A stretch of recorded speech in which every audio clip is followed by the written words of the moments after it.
Okay, അപ്പോൾ ഇതിനകത്തെ core കൺസെപ്റ്റുകളെ പറ്റിയാണ് ഇനി എന്തോ ചെയ്യുന്നത് പറയാൻ പോകുന്നത്. അപ്പോൾ ആദ്യം പറയാൻ പോകുന്ന ഡേറ്റ അബ്സ്ട്രാക്ഷൻ. ഓൾറെഡി മെൻഷൻ ചെയ്ത് പോയിട്ടുണ്ടായിരുന്നു അബ്സ്ട്രാക്ഷൻ്റെ കാര്യം, എക്സ്റ്റൻസിൻ്റെ കാര്യമൊക്കെ പറഞ്ഞപ്പം, അബ്സ്ട്രാക്ട് ക്ലാസ്സിൻ്റെ കാര്യമൊക്കെ പറഞ്ഞപ്പോൾ നമ്മൾ ഓൾറെഡി പറഞ്ഞായിരുന്നു ഡേറ്റ അബ്സ്ട്രാക്ഷൻ. അപ്പോൾ എന്താണ് ഡേറ്റ അബ്സ്ട്രാക്ഷൻ?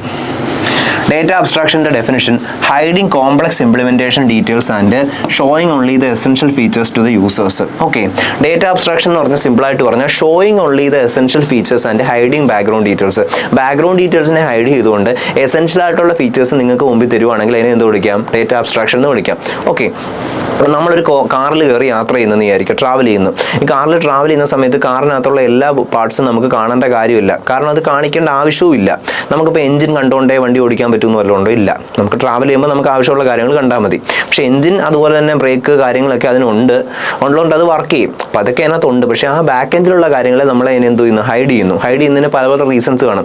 ഒന്ന് സെക്യൂരിറ്റിയുടെ പ്രോബ്ലം കൊണ്ടായിരിക്കും. ചിലപ്പോൾ നമ്മൾ ഇതൊക്കെ ഓപ്പൺ ആക്കി വെച്ച് ഓടിച്ചു കഴിഞ്ഞാൽ അത് ചിലപ്പം സെക്യൂരിറ്റി ഇഷ്യൂസും അതിൽ സേഫ്റ്റിക്ക് ബുദ്ധിമുട്ടൊക്കെ ഉണ്ടാവുമായിരിക്കും. അതൊന്നാമത്തെ കാര്യം. പിന്നെ ഈ കസ്റ്റമറിനെ അത് അറിയിക്കേണ്ട കാര്യമില്ല എന്ന് കമ്പനി തീരുമാനിച്ചിട്ടുണ്ടായിരിക്കും. ഈ ഒരു കാര്യങ്ങൾ നമ്മൾ എവിടെ ഇംപ്ലിമെൻറ്റ് ചെയ്യുന്നുണ്ട്? പ്രോഗ്രാമിലും ഇംപ്ലിമെൻറ്റ് ചെയ്യുന്നുണ്ട്. ചില പ്രോഗ്രാംസ് ഡെവലപ്പ് ചെയ്യുന്ന സമയത്ത് നിങ്ങൾ വാട്സപ്പ് ആയാലും ഒക്കെ എടുത്തു കഴിഞ്ഞാൽ വാട്സപ്പിൻ്റെ ഒന്നും കോഡ് നമുക്ക് വിസിബിൾ അല്ല, കമ്പനി അത് കാണിക്കുന്നില്ല. കാരണം ഈ കോഡ് വിസിബിൾ ആക്കി കഴിഞ്ഞാൽ മറ്റുള്ളവർക്ക് അത് ഉപയോഗിച്ച് ഡെവലപ്പ് ചെയ്യാൻ പറ്റും. അതിനുവേണ്ടിയാണ്, അതുകൊണ്ടാണ് കോഡ് നമ്മളെ കാണിക്കാത്തത്. ഇതൊരു അബ്സ്ട്രാക്ഷൻ മെത്തേഡാണ്. പക്ഷേ ചിലരെന്തോ ചെയ്യുന്നുണ്ട്, കോഡും കാര്യങ്ങളൊക്കെ കാണിക്കുന്നുണ്ട്. പക്ഷേ വാട്സാപ്പിൽ നമുക്ക് ഫീച്ചേഴ്സ് ഒക്കെ നമുക്ക് കാണാൻ പറ്റും. സ്റ്റാറ്റസ് ഇടാൻ പറ്റും, സ്റ്റോറി ഇടാൻ പറ്റും. അത് സ്റ്റാറ്റസ് സ്റ്റോറി, ഇൻസ്റ്റാഗ്രാമിൽ സ്റ്റോറി ഇടാൻ പറ്റും. അതുപോലെ തന്നെ മെസ്സേജസ് അയക്കാൻ പറ്റും. ഇതെല്ലാം അവിടെ തരുന്നുണ്ട്. നമുക്ക് വേണ്ട ഫീച്ചേഴ്സൊക്കെ അവിടെ തരുന്നുണ്ട്. ബാക്ക് എൻഡ് കാര്യങ്ങൾ അവിടെ ഉണ്ടായിട്ട് നമ്മൾ ഇന്ന് ഹൈഡ് ചെയ്യുന്നു. അപ്പോൾ ഇങ്ങനൊരു കൺസെപ്റ്റ് ആണെങ്കിൽ നമുക്ക് അതിനെ എന്തോ വിളിക്കാം? ഡേറ്റ അബ്സ്ട്രാക്ഷൻ എന്ന് വിളിക്കാം. ഓക്കെ, അപ്പോൾ ഡേറ്റ അബ്സ്ട്രാക്ഷൻ എന്ന് പറഞ്ഞ ഡെഫിനേഷൻ ഇത്രയേ ഉള്ളൂ: hiding complex implementation details and showing only the essential features to the users. Complex ആയിട്ടുള്ള കാര്യങ്ങളെയൊക്കെ എന്ത് ചെയ്യും? നമ്മുടെ യൂസേഴ്സിൽ നിന്ന് ഹൈഡ് ചെയ്തിട്ട് എസെൻഷ്യൽ ആയിട്ടുള്ളത് മാത്രം കാണിച്ചു തരുവാണെങ്കിൽ അതിനെ എന്ത് വിളിക്കാം? ഡേറ്റ അബ്സ്ട്രാക്ഷൻ എന്ന് വിളിക്കാം. അപ്പോൾ ഡേറ്റ അബ്സ്ട്രാക്ഷൻ എന്ന് പറഞ്ഞാൽ ഇത്രയേ ഉള്ളൂ: hiding complex implementation details and showing only the essential features to the users. അപ്പോൾ അത് focus on what an object does, not how it does it. എങ്ങനെ അത് ഇംപ്ലിമെന്റ് ചെയ്തിരിക്കുന്നത് എന്ന് വെച്ചാൽ വാട്ട് ആൻ ഒബ്ജക്റ്റ് ഡസ്, എന്താണെന്നുള്ളതിനാണ് ഇമ്പോർട്ടൻസ് കൊടുക്കുന്നത്. എങ്ങനെയാണെന്നുള്ളതിന് എന്തോ ചെയ്യുന്നില്ല, ഇമ്പോർട്ടൻസ് കൊടുക്കുന്നില്ല. നമുക്കത് അറിയേണ്ട കാര്യമില്ല. നമ്മൾ മലയാളത്തിലൊരു ചൊല്ലില്ലേ, അപ്പം തിന്നാൽ മതി കുഴി എണ്ണണ്ട എന്നൊക്കെ പറയത്തില്ലേ? എന്ന് വെച്ചാൽ ഇതെങ്ങനെ പ്രിപ്പയർ ചെയ്തെന്നുള്ള കാര്യത്തെ പറ്റി വലുതായിട്ട് അറിയണ്ട, നമ്മൾ കഴിച്ചാൽ മതി എന്ന് പറയുന്ന പോലെ സെയിം കൺസെപ്റ്റാണ്. എന്ത് ഒബ്ജക്റ്റ് ആണെന്നുള്ളത് ഓക്കെ അതിൽ ഫോക്കസ് ചെയ്യുന്നു, പക്ഷേ എങ്ങനെയാണെന്നുള്ളതിൽ ഫോക്കസ് ചെയ്യുന്നില്ല. ഓക്കെ, അടുത്ത അച്ചീവ്ഡ് ത്രൂ അബ്സ്ട്രാക്ട് ക്ലാസ്സസ്. നമ്മൾ ഓൾറെഡി പറഞ്ഞായിരുന്നു, അബ്സ്ട്രാക്ട് ക്ലാസ്സസ് വെച്ചിട്ടാണ് നമ്മൾ ഈ പറയുന്ന ഡേറ്റ അബ്സ്ട്രാക്ഷൻ എന്തോ ചെയ്യുന്നത്? ഇംപ്ലിമെൻറ്റ് ചെയ്യുന്നത്. ഓൾറെഡി പഠിച്ചാണ് അബ്സ്ട്രാക്ട് ക്ലാസ്സസ് എങ്ങനെ ഇംപ്ലിമെൻറ്റ് ചെയ്യാന്നൊക്കെ.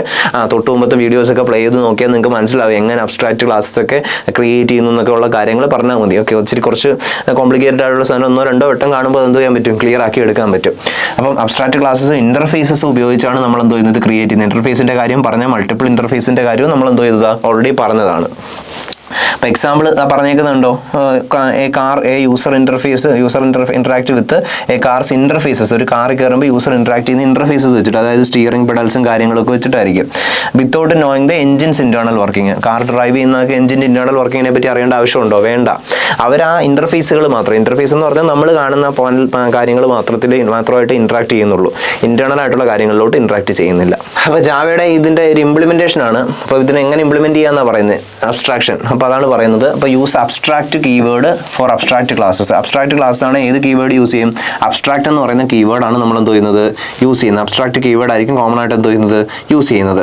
അപ്പോൾ യൂസ് ഇന്റർഫേസസ്. അവിടെ interface four defining contract. Interfaces എന്തോ കോൺട്രാക്ട് ഡിഫൈൻ ചെയ്യാൻ വേണ്ടി ഇന്റർഫേസസ് യൂസ് ചെയ്യും. അപ്പോൾ ഇതിനെ വിളിക്കുന്ന പേരാണ് എൻക്യാപ്സുലേഷൻ എന്ന് വിളിക്കും കേട്ടോ. എൻക്യാപ്സുലേഷൻ എന്ന് പറഞ്ഞാൽ ഓർമ്മയുണ്ടായിരിക്കും. എൻക്യാപ്സുലേഷൻ എന്ന് പറഞ്ഞാൽ ഡേറ്റയും ഫംഗ്ഷൻസിനെയൊക്കെ ഒരു പ്രത്യേക രീതിയിൽ ബൈൻഡ് ചെയ്ത് വെക്കും സേഫ്റ്റിക്ക് വേണ്ടി. അതാണ് എൻക്യാപ്സുലേഷൻ. ഓക്കെ, എൻക്യാപ്സുലേഷൻ്റെ കാര്യം ഒന്ന് പറയുന്നുണ്ട് ഇവിടെ. Bundling data, attributes and methods that operate on the data into a single unit, restricting direct access to some components. അപ്പം ബൈൻഡിങ് എന്നാണ് കേട്ടോ. ബണ്ടിലിംഗ് എന്ന് പറഞ്ഞാലും ബൈൻഡിങ് എന്ന് പറഞ്ഞാലും ഒന്ന് തന്നെയാണ്. അപ്പം ഡേറ്റയും അതുപോലെ തന്നെ മെത്തേഡ്സിനെ എന്തോ ചെയ്യും? ഒരു സിംഗിൾ യൂണിറ്റ് ആക്കി എന്തോ ചെയ്യും? വെക്കും. എന്ന് വെച്ചാൽ ഡേറ്റയുണ്ട്, അതായത് ഫംഗ്ഷൻസ്, ഡേറ്റയും ഫംഗ്ഷൻസിനെയും ഒരു സിംഗിൾ യൂണിറ്റ് ആക്കിയത്. അപ്പോൾ നമ്മളിപ്പോൾ ഇതൊരു യൂണിറ്റ് ആണെന്ന് വിചാരിക്കുക. അപ്പോൾ ഇതിനകത്ത് ഡേറ്റയുണ്ട്, അതുപോലെ തന്നെ ഫംഗ്ഷനും ഉണ്ട്. ഈ ഡേറ്റയും ഫംഗ്ഷനും അതാണ് ഇവിടെ ഉദ്ദേശിക്കുന്ന ഡേറ്റയെ നമ്മൾ ആട്രിബ്യൂട്ട്സ് എന്ന് വിളിക്കും. ആട്രിബ്യൂട്ട്സിനെയും അതുപോലെ തന്നെ മെത്തേഡ്സിനെ അതായത് ഫംഗ്ഷനെയൊക്കെ എന്തോ ഒരു സിംഗിൾ യൂണിറ്റ് ആക്കി വെക്കുവാണെങ്കിൽ യൂണിറ്റിനെ നമ്മൾ ക്ലാസ് എന്ന് വിളിക്കും. അങ്ങനെ വെക്കുവാണെങ്കിൽ അതിനെ എന്ത് വിളിക്കും? ഡേറ്റ എൻക്യാപ്സുലേഷൻ എന്ന് വിളിക്കും. എന്ത് വിളിക്കും? എൻക്യാപ്സുലേഷൻ. അതാണ് എൻക്യാപ്സുലേഷൻ. ക്യാപ്സൂളിൻ്റെ കാര്യം ഓർത്താൽ മതി. ട്യൂബ് ഗുളികയ്ക്കകത്തൊരു പൗഡർ കാണത്തില്ലേ, ട്യൂബാക്കി വെക്കുന്നതിൻ്റെ ഉദ്ദേശം സേഫ്റ്റിക്ക് വേണ്ടിയാണ്. ആ ഒരു കൺസെപ്റ്റാണ്. ഓക്കെ, അപ്പം data into single unit, restrict and direct access to some components. അപ്പോൾ അവിടുത്തെ ഒരു ഗുണമെന്ന് പറഞ്ഞാൽ ഡയറക്റ്റ്ലി നമുക്ക് ആക്സസ് ചെയ്യാൻ പറ്റില്ല. ട്യൂബ് ഗുളികയാക്കി വെച്ച് കഴിഞ്ഞാൽ നമുക്ക് പുറത്തുനിന്നുള്ളവർക്ക് ഡയറക്റ്റ്ലി കയറി ആക്സസ് ചെയ്യാൻ പറ്റുമോ? പറ്റത്തില്ല. അത് ഹൈഡ് ചെയ്ത് വെച്ചേക്കും, അത് പൊട്ടിച്ചാൽ മാത്രമേ പറ്റൂ. അപ്പോൾ ആ ഒരു കൺസെപ്റ്റ് തന്നെയാണ് ഇത്. അപ്പം bundling data or attributes and methods that operate into a single unit restricting direct access to some components. അതിനെ എന്ത് വിളിക്കാം? അതിനെ വിളിക്കുന്ന പേരാണ് ഡേറ്റ അബ്സ്ട്രാക്ഷൻ. ഓക്കെ, അപ്പോൾ ഇതെങ്ങനെ അച്ചീവ് ചെയ്യാമെന്നാണ് പറയുന്നത്. അച്ചീവ് ചെയ്യുന്നതെന്ന് പറഞ്ഞാൽ achieve using private field. Private എന്ന് പറഞ്ഞാൽ ആക്സസ് മോഡിഫയർ ഉപയോഗിച്ച്, അതുപോലെ തന്നെ പബ്ലിക് ആക്സസ് മോഡിഫയർ ഉപയോഗിച്ചൊക്കെ എന്ത് ചെയ്യാൻ പറ്റും? നമുക്കിത് ആക്സസ് ചെയ്യാൻ പറ്റും. അപ്പോൾ പ്രൈവറ്റും പബ്ലിക്കും ഒക്കെ ആക്സസ് മോഡിഫയർ പ്രൈവറ്റ് ആക്കി വെക്കുക എന്ന് പറഞ്ഞാൽ ചില പർട്ടിക്കുലർ ആയിട്ടുള്ള ക്ലാസ്സിന് മാത്രമേ ആക്സസ് ഉള്ളൂ. പബ്ലിക്കാക്കി വെച്ച് കഴിഞ്ഞാൽ എനിബഡി ക്യാൻ ആക്സസ് ആണ്.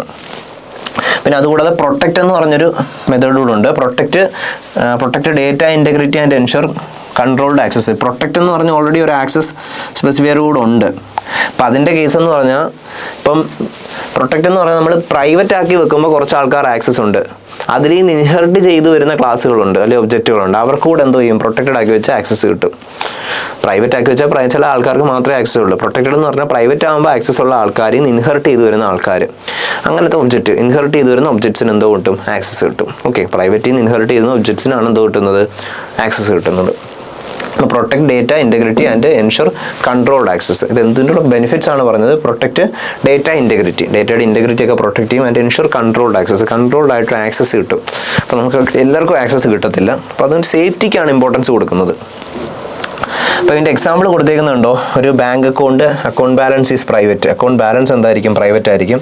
Access is provided via deposit and withdraw methods. Access എങ്ങനെയാണ്? എന്തൊക്കെ ആക്സസ് ഉള്ളത് ബാങ്കിൽ നമുക്ക് ഡെപ്പോസിറ്റ് ചെയ്യാൻ പറ്റും, വിഡ്രോ ചെയ്യാൻ പറ്റും. അപ്പോൾ അക്കൗണ്ട് ബാലൻസ് ഒക്കെ നമുക്ക് പ്രൈവറ്റ് ആയിരിക്കും. നിങ്ങളിപ്പോൾ ഫോണിനകത്ത് നിങ്ങളുടെ അക്കൗണ്ട് ബാലൻസ് എല്ലാവർക്കും കാണാൻ പറ്റുന്ന രീതിയിലല്ല. നിങ്ങൾ ഗൂഗിൾ പേയിലൊക്കെ കയറിയിട്ട് നിങ്ങളുടെ പാസ്വേഡൊക്കെ അടിച്ചു കൊടുത്താൽ എന്തോ കിട്ടും? നിങ്ങളുടെ ബാങ്ക് ബാലൻസ് ഒക്കെ അറിയാൻ പറ്റും. അപ്പോൾ അവിടെ ബാങ്കിൽ ആക്സസ് തരുന്നതെന്ന് വെച്ചാൽ ഡെപ്പോസിറ്റ് വഴിയും വിഡ്രോവൽ വഴിയാണ് നമുക്ക് എന്തോ ചെയ്യുന്നത്? ആക്സസ് തന്നേക്കുന്നത്.